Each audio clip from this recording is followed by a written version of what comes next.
নমস্কার। আজকে মতিলাল রায় শ্রী শ্রী প্রবর্তক সংঘ প্রতিষ্ঠাতা পূজ্যপাদ্য সংঘগুরু শ্রী শ্রী মতিলাল রায় বিপ্লব গুরু, ধর্মগুরু, সংঘগুরু, রাজনৈতিক সংগঠক, ভারত স্বাধীনতা সংগ্রামের একজন অন্যতম নেতৃত্ব, সারা ভারতে এরকমই এক ব্যক্তিত্ব। 1880 সালে 22শে পৌষ, 7ই জানুয়ারি আজ তার জন্মদিন। শুভ 144তম শুভ আবির্ভাব উৎসব। সেই ওনার আবির্ভাব উৎসব প্রবর্তকে তো পালিত হচ্ছেই। আমরা এখানে ওনার প্রতিকৃতিতে মাল্যদান আর ফুল দিয়ে সম্মান জানালাম। এখন আমি যেটা বলতে চাইছিলাম যে আজকে একটা ঐতিহাসিক ঘটনা বলবো। আমাদের চন্দননগর রেল স্টেশনে ডাউন প্ল্যাটফর্মে এক নম্বর আর কি প্ল্যাটফর্ম, সেই প্ল্যাটফর্মে যে ওয়েটিং রুম বা জিআরপিএফ এই সমস্ত অফিসগুলো আছে, সেই দালানে রেল যাত্রীদের যাতে দেখা যায় সেরকম প্রকাশে অরবিন্দের ছবি আছে, কানাইলাল দত্তের তেল ছবি আছে, তৈলচিত্র, এবং রাসবিহারী বসুরও, ভারত মায়ের দামাল ছিলেন রাসবিহারী বসুর তার তৈলচিত্র আছে। এখন এই তৈলচিত্র পাশেই অরবিন্দের পাশেই প্রধান শিষ্য, উনি তো আমাদের অমর করে গেছেন। 1959 সালেই এখান থেকে চিরবিদায় নিয়েছেন পৃথিবী থেকে। তা ওনারই প্রতিকৃতি ছবি আজকে চন্দননগর রেল স্টেশনে যে 5 তারিখে উদ্বোধন হয়েছে সে কথাই আজকে বলছি। এটা একটা ঐতিহাসিক ক্ষণ। তা ঐতিহাসিক ক্ষণ, আপনার ভিডিওটা দেখুন। এই যে চন্দননগর রেল স্টেশনে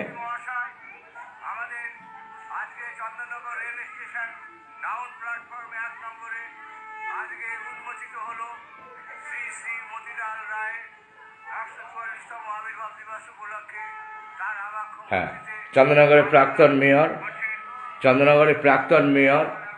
চন্দননগরের মেয়র রাম চক্রবর্তী মহাশয় উদ্বোধন করেছেন। আর এছাড়া আমরা আজকে ওনার প্রতি শ্রদ্ধা রেখে ওনার কয়েকটা কথাবার্তা আমরা এখন একটু বলবো। এইখানে কিছু ছবি আছে তার। আজকে শেষ উৎসব, 144তম জন্মজয়ন্তী শুরু হয়েছিল প্রভাত ফেরি দিয়ে।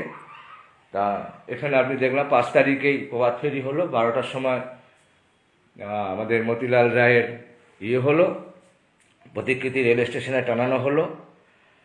আর আমরা অনেক কিছুই এই প্রবর্তক সম্বন্ধে অনেক কিছুই আমরা জানি না। যেটা জানার সেটা আমি বলবো যে এইখানে একটা দেখুন, ছাত্রাবাসে এইখানে শ্রী মন্দিরের এইখানে প্রবর্তক আপনালয় প্রবর্তক ছাত্রাবাসে এখানে বাচ্চারা, শিশুরা, তারা এখানে এই যারা বিপ্লবী বলিদান দিয়েছেন দেশের জন্য তাদের ছবি রয়েছে এখানে। নেতাজি আছে, এইখানে প্রবর্তক সঙ্গে এসেছিলেন।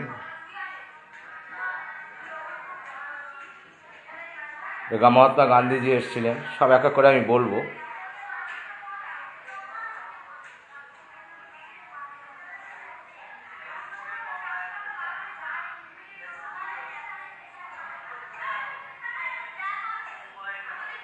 কবিগুরু রবীন্দ্রনাথ ঠাকুর এসেছিলেন।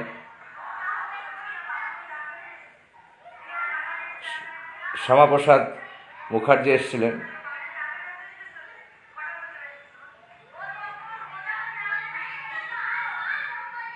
এটা আপনারা ছবিটা ভিডিওটা দেখছেন। প্রবর্তক আপনালয়, প্রবর্তক ছাত্রাবাস, চিত্তরঞ্জন দাস, দেশবন্ধু চিত্তরঞ্জন দাস, উনি এসেছিলেন, তার মন্তব্য সমেত লেখা।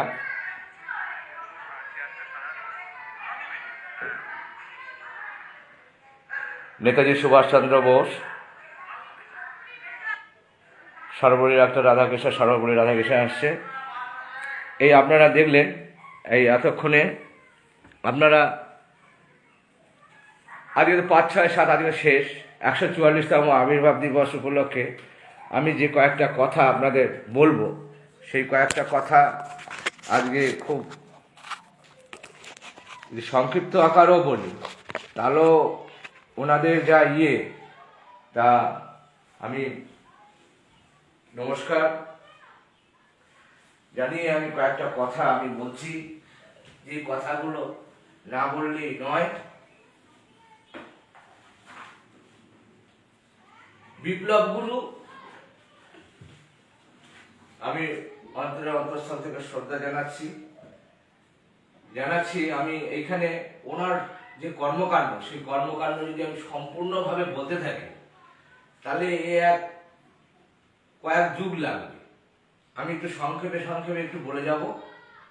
বলতে পারেন যে রিসাইট করা বা বই থেকে পড়া, যাই হোক, আমার সেই দৃশ্যটা নেই, ওনার সম্বন্ধে অত কিছু বলার। এইটুকু বলতে পারি যে উনি ক্ষণজন্মা ছিলেন, চন্দ্রনগরের গর্ব, চন্দ্রনগরবাসী গর্বী, এর জন্য গর্ববোধ করা দরকার। তার জন্যই আজকে দেশ স্বাধীনতা লাভ করেছে, আমরা স্বাধীন বলতে পারছি। তারপরে ধীরে ধীরে অরবিন্দের ভাবধারাতে সারা বিশ্বে আধ্যাত্মিক চেতনায় যে জাগরণ তুলেছিলেন, আধ্যাত্মিক মানুষের সেবার দ্বারাই দেশকে সেবা করা যায়, দেশকে সমৃদ্ধ করা যায়। তাই আমি আবার নমস্য ব্যক্তি বিপ্লব গুরু, বিপ্লব সংগ্রামের সংগঠক এবং সংঘগুরু শ্রী শ্রী মতিলাল রায়ের 144তম শুভ আবির্ভাব উদযাপিত হচ্ছে, প্রবর্তক সংঘ হচ্ছে, তারই কয়েকটা কথা আমরা বলছি। যে চন্দননগরবাসী হয়ে আমরা যে কয়েকজন মহিয়ান গরিয়ান মানুষের কথা বলে থাকি শ্রদ্ধার সঙ্গে এবং কীর্তিমান, তাদের মধ্যে কিন্তু মতিলাল রায় একজন অন্যতম।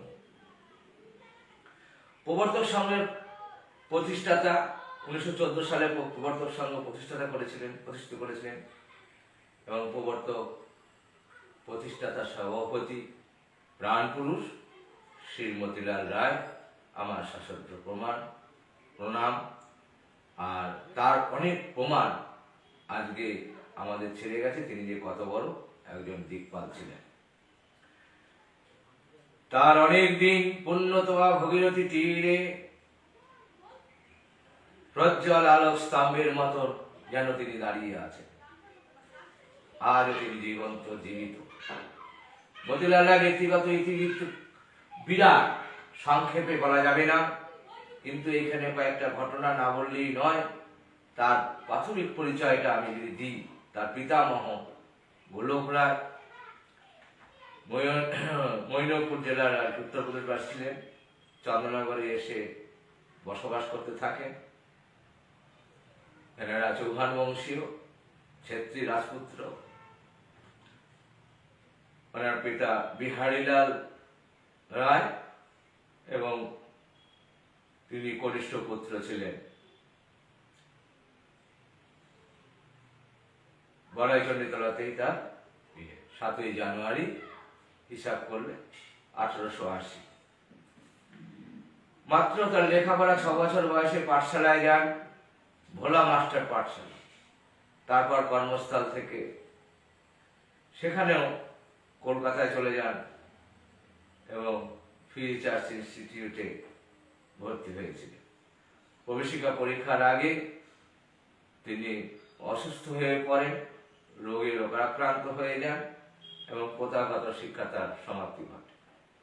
যাই হোক, বাল্য অবধি পাঠানো ডাকছিলেন, এমন পাঠানো ডাকছিলেন তিনি লাইব্রেরিতে যেতেন চৈতন্য লাইব্রেরি, সেই কারণে সরস্বতীর আশীর্বাদে চৈতন্য লাইব্রেরি সভ্য হয়েছিলেন। আর সেই লাইব্রেরির যে ক্রমিক সংখ্যা ক থেকে খিয়া অবধি যে বর্ণানুক্রমে যে সমস্ত বই সাজানো থাকতো, সেই সমস্ত বইগুলি তিনি অধ্যয়ন করেছেন। 15 বছর বয়সে তিনি রাধারানী চুচুড়ার বসবাস হরিসিংহ রায় মহাশয়ের একমাত্র কন্যা রাধারানীকে বিবাহ করেন।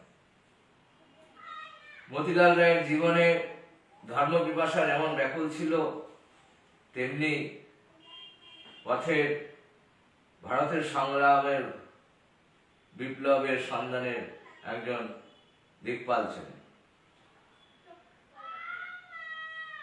কানাইলাল দত্তের একটা কথা যদি এখানে বলা যায়, বিপ্লব 1706 সালে 17 জুন 1906 সালে সহস্ত্রীকভাবে ব্রহ্মচর্য ব্রত সহস্ত্রীক দীক্ষা নিলেন এবং ব্রহ্মচর্য ব্রততে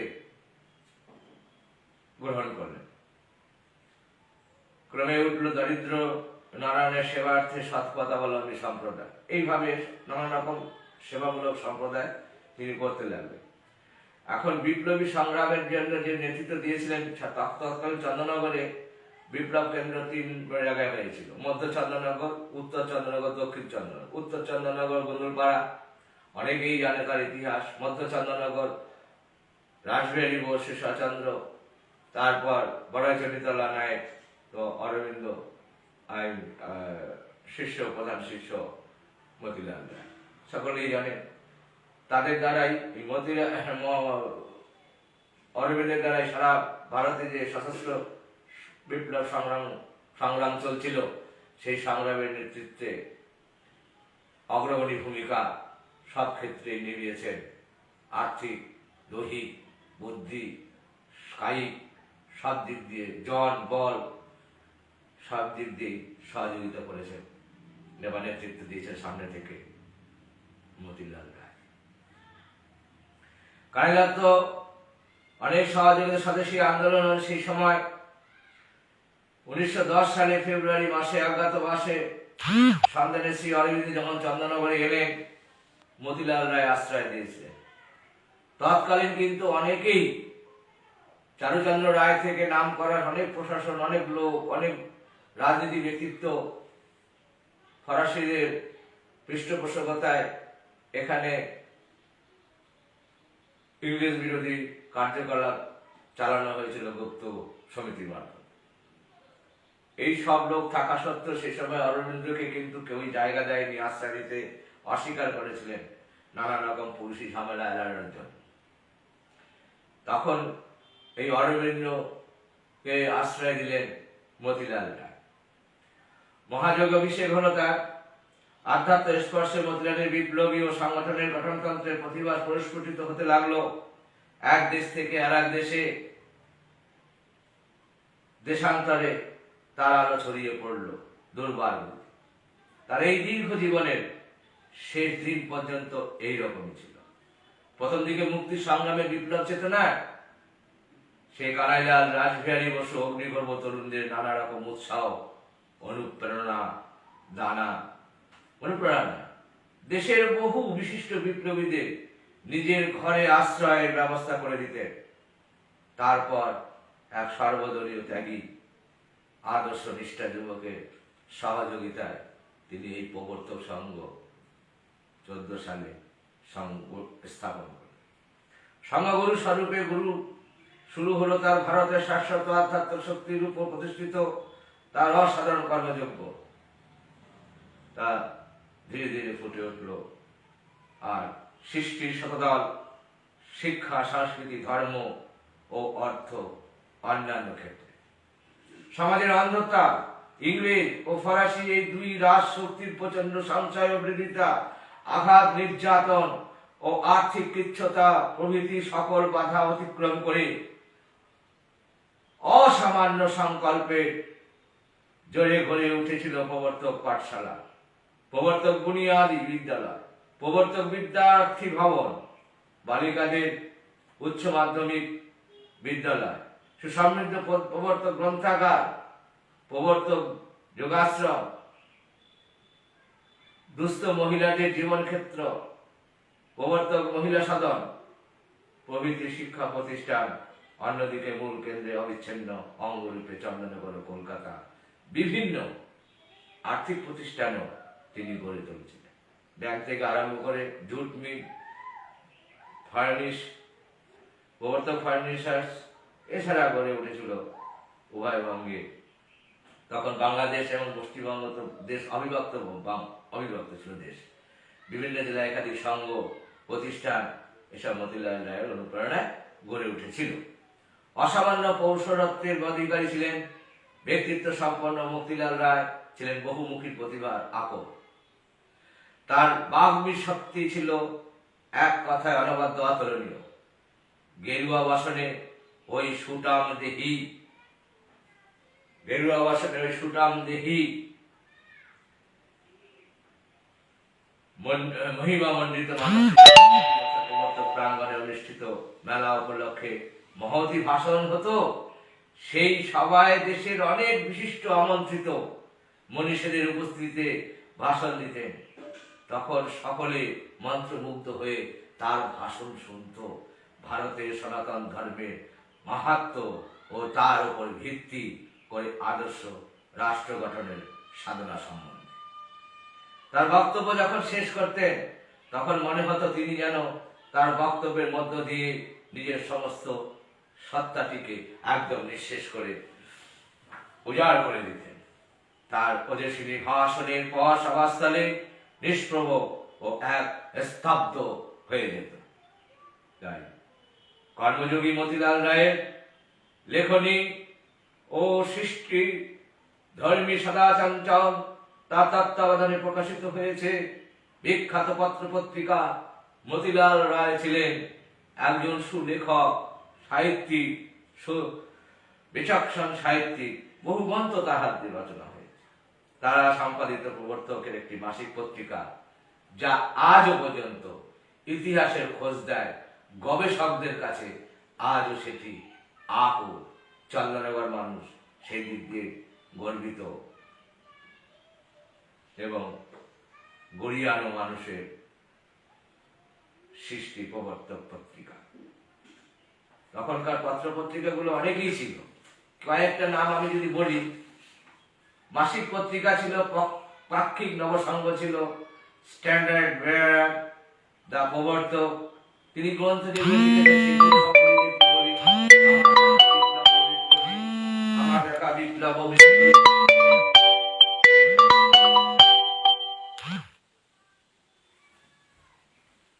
আমার দেখা বিপ্লব, একটা ফোন আসছিল, মার্জনা করবে, ফোনটা কেটে দিলাম।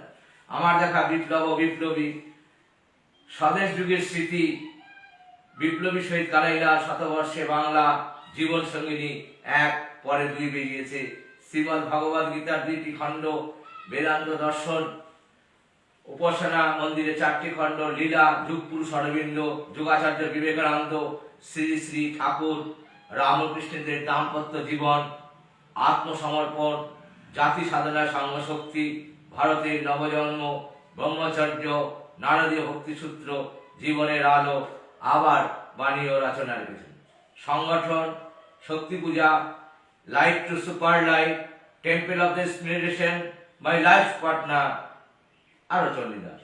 তার ভারতীয় সংখ্যতত্ত্ব, এরকম ধরনের সমস্ত গ্রন্থ তিনি লিখে গেছেন। ঋগ্বেদ নিয়ে 40টা তার মূল্যবান বই আছে।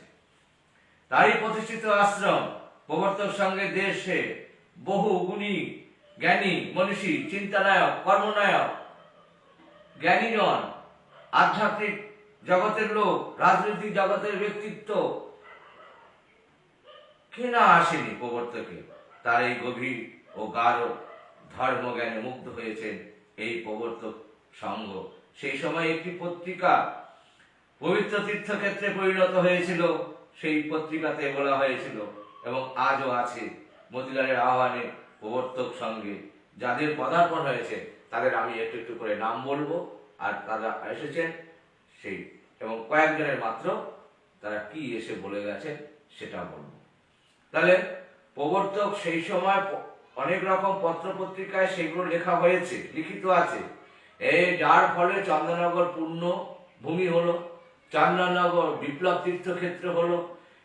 এটা কালের কবলে সে যেভাবেই হোক আজকে কিন্তু তা দৃশ্যমান, প্রকাশিত আস্তে আস্তে হচ্ছে, সত্যের উদ্ভাসিত হবেই একদিন। কারণ ভারত স্বাধীনতা ঢাকঢোল পিটিয়ে কখনো আসেনি। ভারতের স্বাধীনতা একমাত্র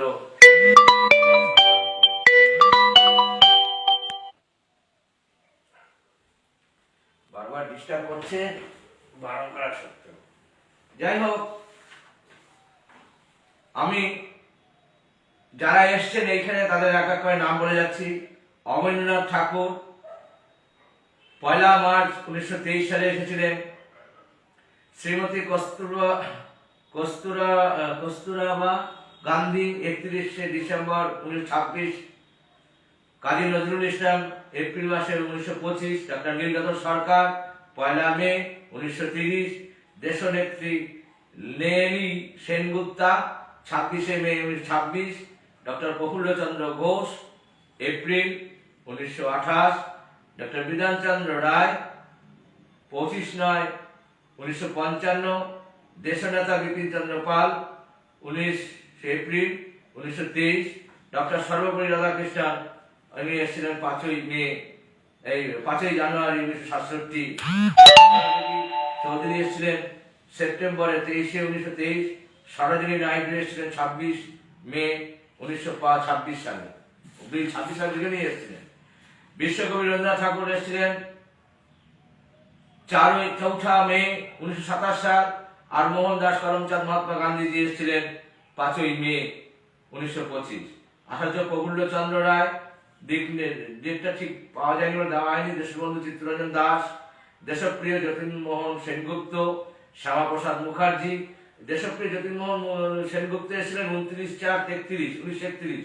শ্যামাপ্রসাদ মুখার্জি এসেছিলেন 16/9/1934। শরৎচন্দ্র চট্টোপাধ্যায় কথা শিল্পী 12/5/1930। নেতাজি সুভাষচন্দ্র বোস এসেছিলেন এপ্রিল 1923। ডক্টর রাজেন্দ্র প্রসাদ এসেছিলেন ভারতের যে আমাদের প্রেসিডেন্ট হয়েছিলেন,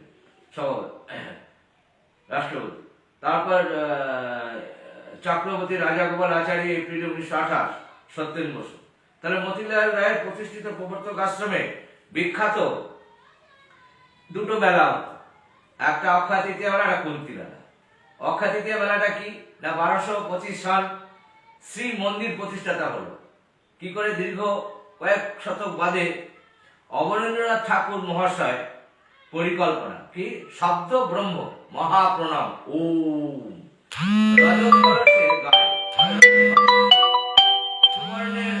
অহংকার স্থাপন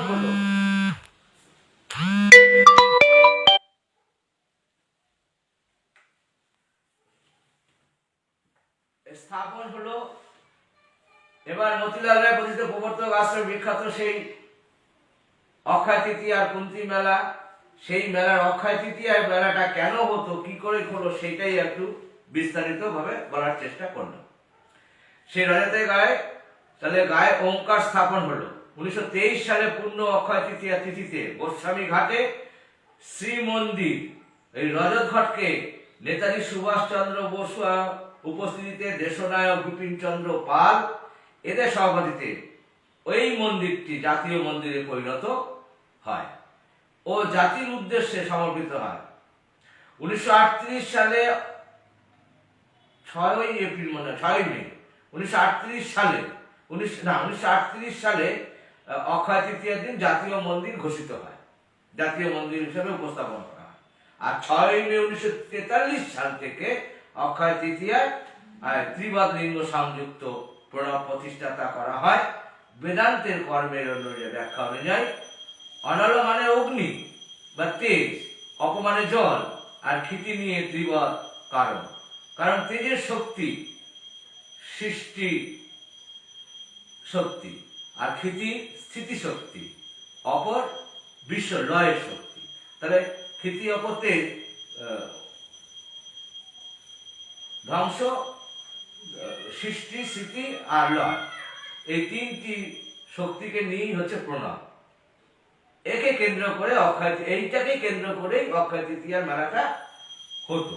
এবং সেখানে ওই মেলাতে নানা রকম দোকানদার থেকে আরম্ভ করে সমস্ত কিছু পশা নিয়ে বসতো, বড় মেলা হতো। এবং ওই মেলায় সবচেয়ে তর্ক বিতর্কের আসর বসতো এবং সাহিত্য লেখক তাদের হতো, নানা রকম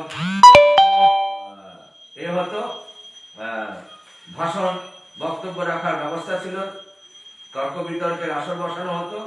এই মেলাটা চলতো কিন্তু প্রায় 15 দিন, 13 দিন ধরে হয়।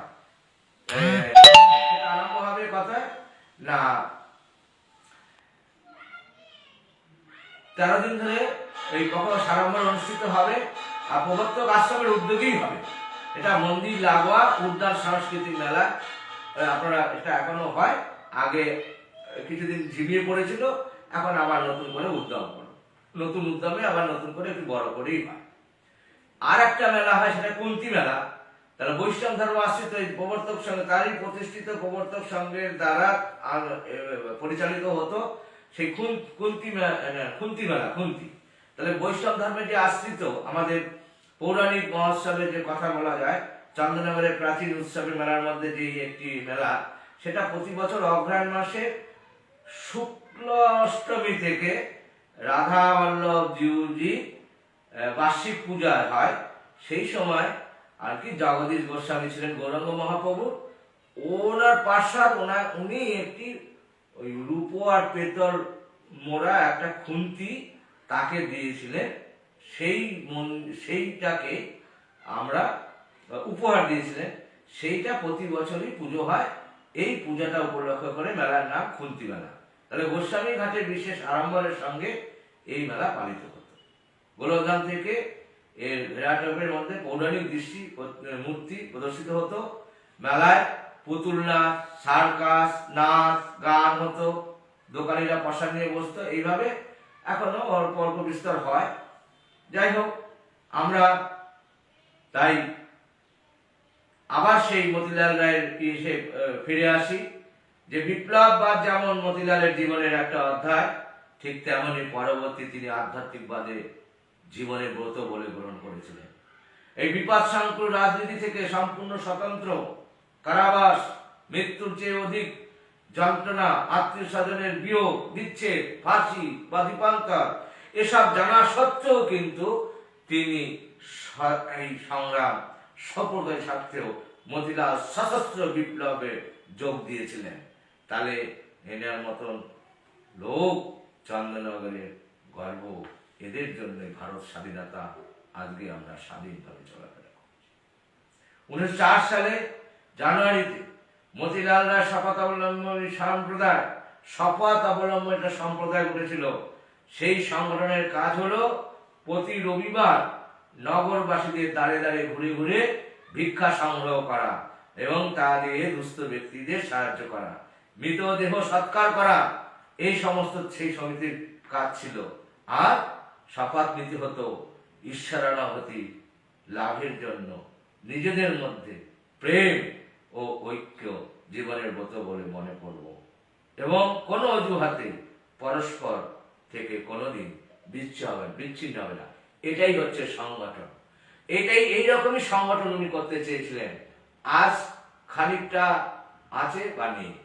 প্রত্যেকটা সংগঠনই আপনারা দেখুন, ভারত সেবাশ্রমের প্রমানন্দজি বলেছেন, কি বলেছেন, যে সঙ্গ করো, সঙ্গ হচ্ছে তো শক্তি, সঙ্গ না করলে শক্তি কি করে হবে?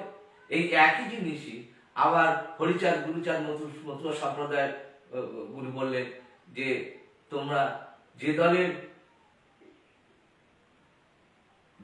যাদের দল নাই, যে জাতির দল নাই তাদের বল নাই, তাই দল করতে হবে, সংগঠিত হতে হবে, সঙ্গ করতে হবে। তাই আজকে মতিলাল রায় সকলকেই বলছে সংগঠিত হও। 1905 সালে এবার আরম্ভ হচ্ছে, দেখুন 1905 সালে স্বদেশী আন্দোলনের সূত্রপাত হয়। 30শে আশ্বিন বঙ্গভঙ্গ ঘোষণার প্রতিবাদ স্বরূপ বাংলার নেতৃত্বগণ রাখি বন্ধন উৎসবে আয়োজন করেন। ফরাসি চন্দ্রনগরের যুবকেরাও সেই আন্দোলনে অংশগ্রহণ করেন। তখন চন্দ্রনগর ফরাসি ডোমিনিয়ন ছিল বলে সেই জন্য ফরাসি যুবকের কথা বলে চন্দ্রনগরে গড়ে উঠল 3টি বিপ্লব কেন্দ্র।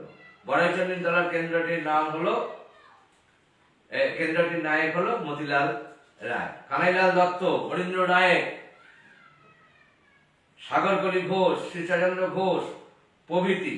এছাড়াও কত নাম বলবো যারা এখানে, এই যে একটু পরে পরে বলছি, সুহাসিনী, শশধর, গণেশ ঘোষ, মাখনলাল ঘোষাল, আনন্দ গুপ্ত, লোকনাথ বল, উল্লাস কর, অনন্ত সিং, ডক্টর নগেন্দ্রনাথ ঘোষাল, করালি মোহন চ্যাটার্জি, ভূপেন্দ্র কুমার দত্ত, বসন্ত কুমার বন্দ্যোপাধ্যায়, চারুচন্দ্র রায়, শ্রী সচন্দ্র ঘোষ আর উপেন্দ্রনাথ বন্দ্যোপাধ্যায়,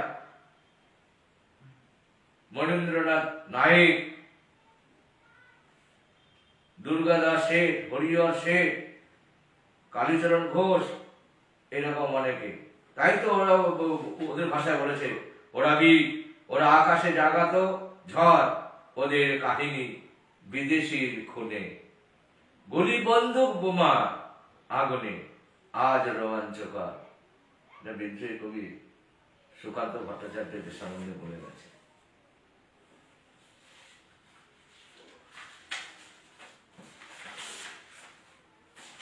তাহলে বারীন্দ্র কুমার ঘোষের মুক্তিযুদ্ধ ব্যর্থ হলে মতিলাল রায়, শ্রীচন্দ্র ঘোষ, অমরেন্দ্রনাথ চট্টোপাধ্যায়, বাবুরাম পারাকারের চেষ্টায় চন্দননগরে পুনরায় বিপ্লবী সংগঠন গড়ে উঠল। ঢাকার অনুশীলন সমিতির সঙ্গে তখন এদের যোগাযোগ ছিল, গুপ্ত সমিতিগুলি যোগসূত্রে স্থাপিত হলো। বিপ্লবী এখানে এসে আত্মগোপন করতে লাগলো বিপ্লবীরা। চন্দননগর হয়ে উঠল বিপ্লব কেন্দ্রের প্রাণ কেন্দ্র, বিপ্লবের প্রাণ কেন্দ্র। 1910 সালের ফেব্রুয়ারি এক প্রভাতে অরবিন্দ আত্মগোপনে উদ্দেশ্যে নৌকা চড়ে যখন চন্দননগরে এলো বড়াইচন্ডী তলাতে, মতিলালের গৃহে আত্মগোপন করলেন, যেটা প্রথমে আমি বলে শুরু করেছিলাম। যাই হোক, আজকে প্রবর্তক মতিলাল রায় সাথে বিবেকানন্দের যদি বিশ্বাস করেন, তাহলে তিনিও মতিলাল রায় তিনি বিবেকানন্দের মতকে বিশ্বাস করতেন। ভারতের মুক্তির জন্য চাই কি মানুষ গঠন, আধ্যাত্মিক ভিত্তির উপরে তা প্রতিষ্ঠিত করতে হবে। সেই কারণে তিনি মানুষ গঠনের জন্য নিজের জীবনকে উৎসর্গ করেছিলেন। তার চেষ্টায় হাওড়াতে, বর্ধমানে, 24 পরগনায় নানান রকম শিক্ষা প্রতিষ্ঠান তিনি করেছিলেন। নারী শিক্ষায় তিনি করেছিলেন। তার জন্য তিনি প্রবর্তক, চন্দননগরেই তো কতগুলো আছে, প্রবর্তক বিদ্যা ভবন, উচ্চ মাধ্যমিক ছাত্র সহ, প্রবর্তক নারী মন্দির, প্রবর্তক ছাত্রী নিবাস উচ্চ মাধ্যমিক, প্রবর্তক বুনিয়াদী বিদ্যালয়, প্রবর্তক পাঠশালা, প্রবর্তক নারী মন্দির, প্রবর্তক মহিলা সদন, প্রবর্তক সংঘ গ্রন্থাগার। এবার এই গ্রন্থাগার স্বয়ং রবীন্দ্রনাথ উদ্বোধন করে গেছে, যেটা রবীন্দ্র লাইব্রেরি বলা হয়। আর এটা মাঠের ভেতরে, আশ্রমের পাশেই মাঠের ভেতরে, আর রাস্তার উপরে এটা এটা প্রবর্তক গ্রন্থাগার। এই প্রবর্তক সেবা সংঘ, প্রবর্তক ব্যাংক ইত্যাদি ইত্যাদি যেটা আছে।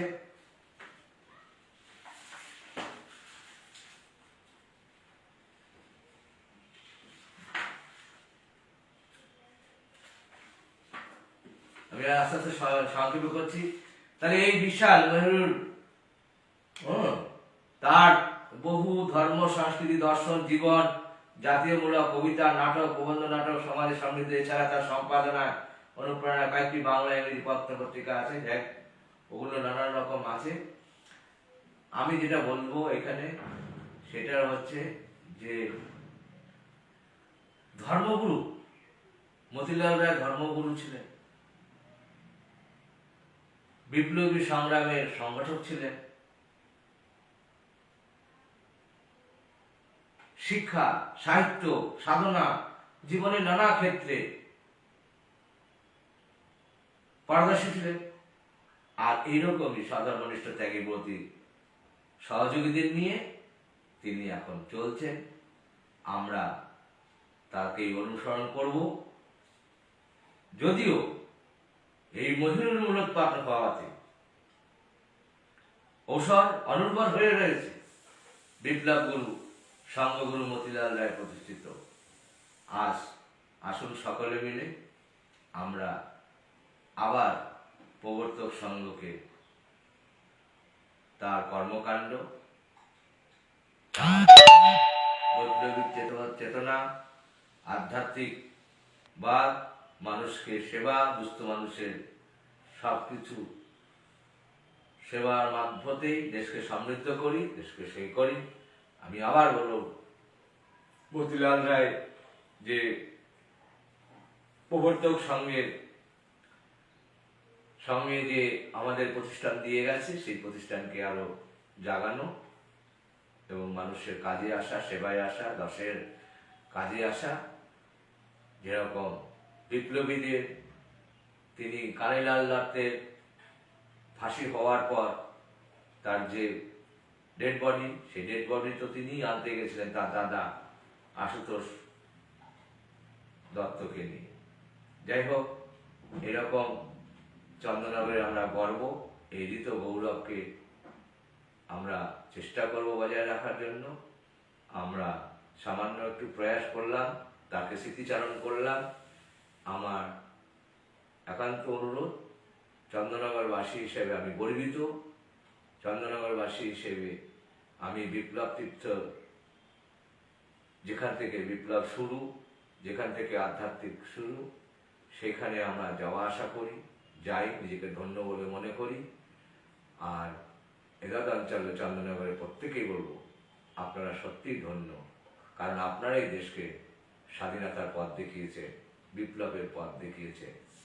আপনারা আশেপাশের যত নাগরিকবৃন্দ আছে, বর্তমান যারা পরিচালনা করছে, বর্তমান পৌরসভা যারা লোকজন আছে, প্রত্যেকেই জন্যই আজকে দেশ স্বাধীন। তাদের জন্য দেশ গর্ব করে, পশ্চিমবঙ্গ গর্ব করে, আমরা নিজেরাও গর্বে গর্বিত। তাই জন্য মতিলাল রায়কে 144তম আবির্ভাব দিবসে আমার সশস্ত্র প্রণাম। সকলে ভালো থাকবে। আমি এখানে ভিডিওটা শেষ করলাম। আশা করি যতটুকু পারলাম বললাম। আমি তো, আমার দৃষ্টতা অত নেই।